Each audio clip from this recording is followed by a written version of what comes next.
Hello and welcome everyone. I am Dr. David Hopkins. I'm a humanities professor and I am so excited that you are checking out my intellectual freedom course.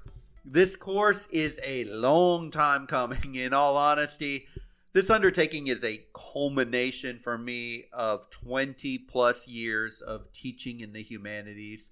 But it isn't just the idea of taking so many years of studying the humanities and putting it out there for general consumption that drives me to launch this course.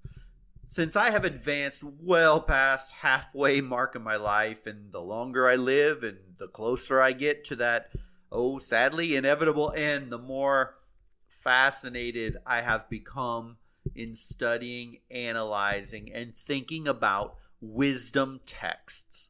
So you might be thinking, what in the world is a wisdom text? Well, put very simply, it's just a genre of literature which offers teachings about morals and ethics, the metaphysical, divinity, virtue. These are big, grand, huge, almost unsolvable mysteries. And I think that's what fascinates me the most.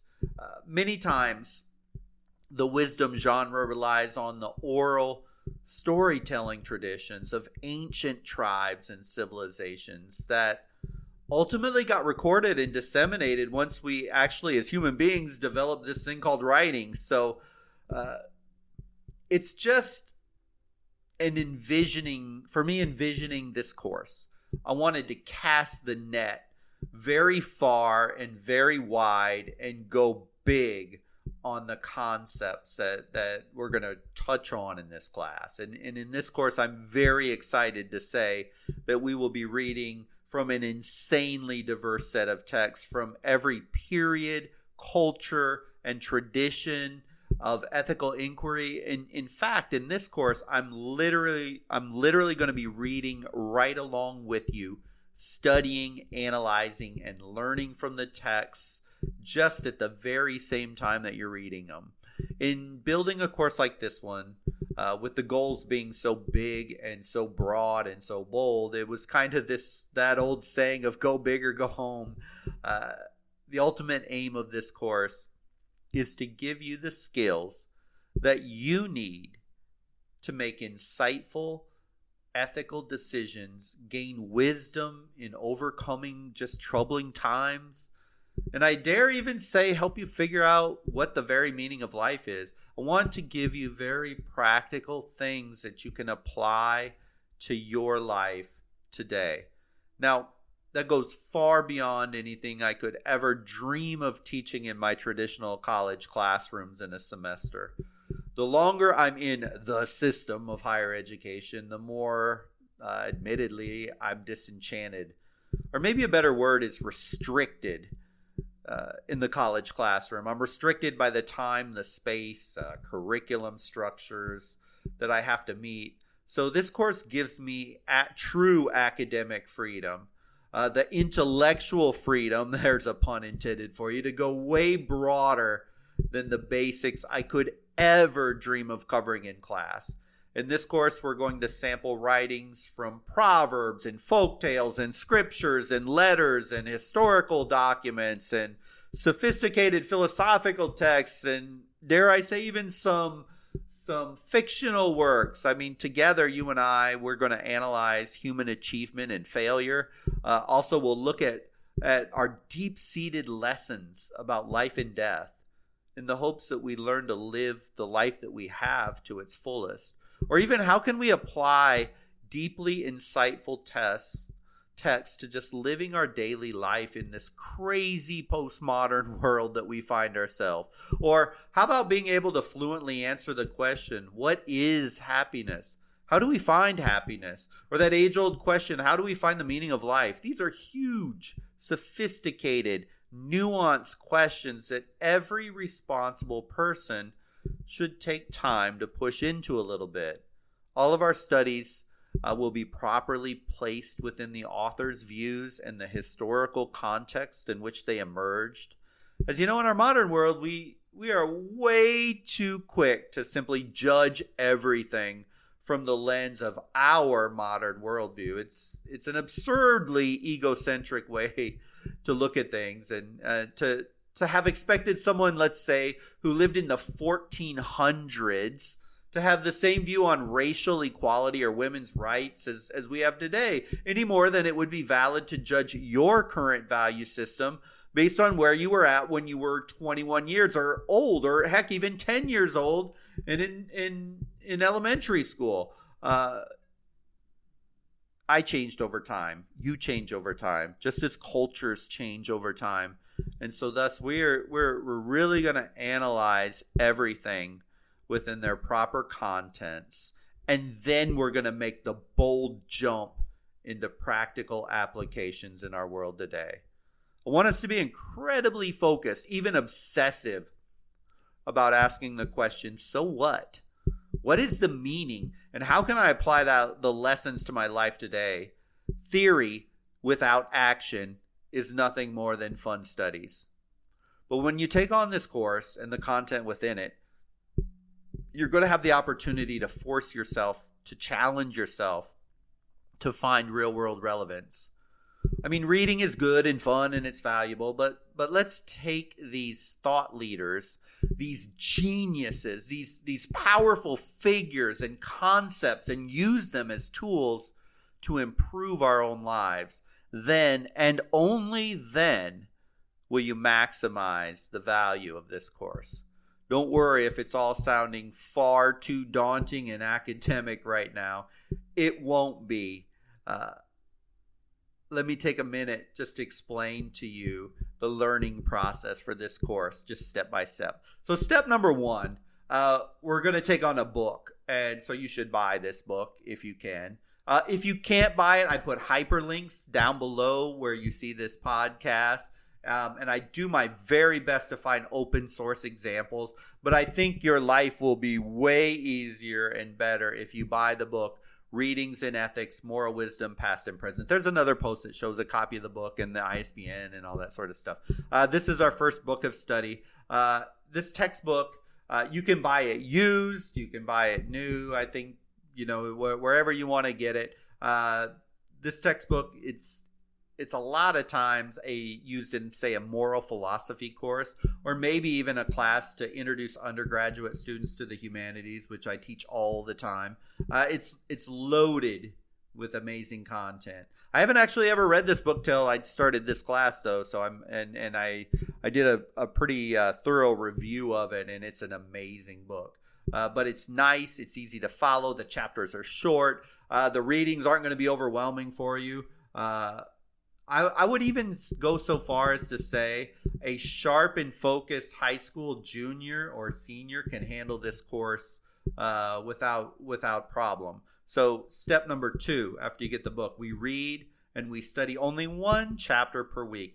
If you want to go faster, hey, knock yourself out. You're going to see that the chapters are usually only, including the introductory material along with the text, 15, 35 pages per chapter. So it's not like you're going to have hundreds of pages to read at one given time. We're going to go really slow and really detailed with it. And another reason I love this anthology is it takes some very long and cumbersome text that sometimes might be 300 or 400 pages long, and it breaks it down to core fundamental main points. And so you're going to get the headline news from these amazing books, and it's just going to break it down for you so simple. So like I said, each chapter about 15 to 30 pages long, so that we can get the main ideas, facts, quick, and in a hard-hitting format. And then besides this podcast that you're listening to today, which is nothing more than a simple introduction, I do recommend that you listen to the podcast after you read each lesson, not before it. Don't let my analysis impact your personal understanding. I don't want you to think like I think. I want you to think like you think, and I want you to develop those thinking skills. And so I do recommend, before you even hear the podcast, read the chapter. Totally up to you, though. And then you use the lecture podcast to enhance and expand your views, not to form it for you. So it's all about you. It's not about me. So, and then this 4th step, you're given with every single reading a set of reflective questions for you to answer. See, there's something very profound that happens when you read, you reflect, you analyze, you think, and then articulate and communicate your analysis and your assertions and your opinions and your ideas. And you take those ideas from your brain, which the human brain will think over 70,000 thoughts a day. It's just a stunning amount. And then you take it and you form them out in writing. It just solidifies them in your mind. And it's an ultimate form of intellectual growth. And many of you may be hearing this and you haven't done that forever, since high school or maybe college graduation, or maybe you're a college student or high school student, you're used to it. But there's many people hearing this right now that haven't done much writing in a very long time, and on topics like these, and it's a great chance for you to get back into it. This is where you're going to make the real world practical application statements to alter and change your life. This is powerful. This is transformational. Writing, like I always tell my students, is something, I don't want to be over the top, but it's almost mystical. You take those thoughts, those ideas, and those concepts inside your brain. You wrestle them down into the right words on a paper, or in this case on a screen.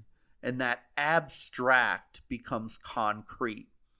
The foggy becomes clear. And the world of undefinable is then defined by you. Reading and writing, wow, the two most intellectual pursuits you can ever undertake. They work hand in hand. If society would be so militantly focused on reading and writing, instead of chasing pieces of paper known as degrees or diplomas, I believe we'd be far, far more advanced as a civilization than we are. So this course is about reading, writing, thinking, and applying. Step number 5. For me, this final step is the most interesting, and I designed this course intentionally this way. You don't have to feel any stress to keep up with me week after week. Every week I'm going to release information. That's great and that's grand, and you can follow right along with me if you want. But for every single module, knowing that I'm only taking snippets, and this book is kind of condensing down grand big works and boiling them down to the essential main points, I wanted to provide an off-ramp for you to be able to go deeper. So let's say we begin studying Aristotle and some passages from Nicomachean Ethics, and it resonates with you. And you want more than the headline ideas, because in our course and in that book, it only summarizes down, say, 10 pages of a book that's over 150 some pages long. Well, you're going to be able to dive off and say, wow, I want to read this whole darn book. You're going to be able to go to the additional resources and you can see them. And you can read about Aristotle's history, and you can discover he actually was the tutor of Alexander the Great, who in his 20s conquered most of the known world, and you can go deeper and deeper. I give you quality, vetted resources to learn more. Or heck, maybe you've even are inspired and you want to read the entire book, Nicomachean Ethics by Aristotle. Whatever you want to do. You can always veer from the path, but even when you veer from the curriculum for a while to read more on one work or an author or some idea, you can always jump right back on with me whenever you want. The course doesn't end. It's never stopped for any reason whatsoever, as learning at the end of the day, that never ends. And so this course will guide you, it will help you, it will assist you, as you always have access to high quality vetted resources. You can ask me direct questions. That's why I love Substack so much. You can post in the forums. You can even respond to me personally. Even if it goes beyond a given lecture, podcast, or textbook reading. What I'm saying with this final step is that within a directed course of study, which this is, you have freedom to self-study as much or as little as you want. And then we rinse, repeat these steps over and over and over again. We'll finish up this book. We'll choose another one. One thing I always encourage my students in the classroom is to challenge everything. I literally mean everything. Look, we today live in an incredibly complex and often crazy world. There are forces at play all around us, trying to hold us back, put us into a nice, clean little box, or maybe just wander through life aimlessly, distracted by things, titles, accolades, and whatever else can distract us from a primary goal, which we should all have, which is to reach our highest level of personal fulfillment. I don't mean happiness. Happiness is a base emotion. It'll change on a dime. Heck, I can wake up happy and in the morning and then head out to Tampa traffic, and it takes me 45 minutes to drive 12 miles to campus, and I'm angry and stressed. My happiness is an ever-changing feeling, an emotion. It lacks concrete permanency. That's not what we're talking about. We're talking about going deeper. But for now, back to the challenge, but back to challenging everything. We simply cannot afford any longer as a country, a culture, a world, a global civilization, if we want to go huge, to simply accept what is laid out before us by those that have the power and the means and sometimes the ill will to control us. Sadly, there will always be forces that don't have your or my best interest at heart. But on a personal level, you need to challenge your biases, challenge your assumptions, challenge preconceived notions of other people or other cultures, and do some uncomfortable inner exploration. What are you doing or have you done that has been unwise? And did you learn from it? Or did you just shrug off the shoulder and say, oh well, and kept on meandering through life? You simply cannot and will not grow if you refuse to look at those demons, at those things in your life holding you back. Wisdom texts can be an antidote to that problem. Or at least, in the minimum, it can be a catalyst to pushing yourself to the next level. Whether that next level is intellectually, spiritually, or spur you to take on new life challenges or even break old habits, no matter what your age, no matter what your education level, or what you have done in your past, good or bad, you have more to achieve. But you need to build intellectual muscle to confront and challenge your inner self properly. Making excuses serves no purpose. Nor does acting like stupid politicians with their name calling, dividing, yelling, screaming, or blaming. That's for losers. I mean, challenging yourself to grow intellectual strength. Because as your mind goes, so goes your life. This should be important to you. Your mind and body, they're inseparable, and they always will be. Get your mind right, get your life right, as the old saying goes, and you're going to manifest what you think. So, if you've already signed up, that is awesome. I can't wait to learn with you and from you on this journey. And if you're just kicking the tires listening to this, give it a shot. I mean, really, it's free. I can't set the price any lower than free, as this is something I want as many people as possible to come on this journey. So many people trying to sell you products and stuff right now. I'm not trying to do that. I just want you to give you an opportunity to go deep into this genre of literature that not enough people look at, not enough people study it. It can be a life-changing, life-affirming moment for you. Oh, and by the way, if you don't like it, there's no harm. There's no foul. You can quit anytime. And if you don't like it, just unsubscribe to the Substack newsletter. It's that easy. This is no joke. It's no BS. I'm studying and I'm reading this very text right along with you. I'm creating this stuff on the fly, week by week with you. I I need to continue to push myself deeper, just as you do. So I hope you will join the community. I give it a shot anyway. And thanks for listening. And I hope to see you on the other side. As we get going here, we're going to go all the way back to ancient Babylon around 1900 BC. And we're going to study this guy called King Hammurabi and some of the very first laws that were ever crafted by human beings. It's a fascinating aspect of society. It's a fascinating guy to look at first. We'll see the culture and the implications of the Code of Hammurabi.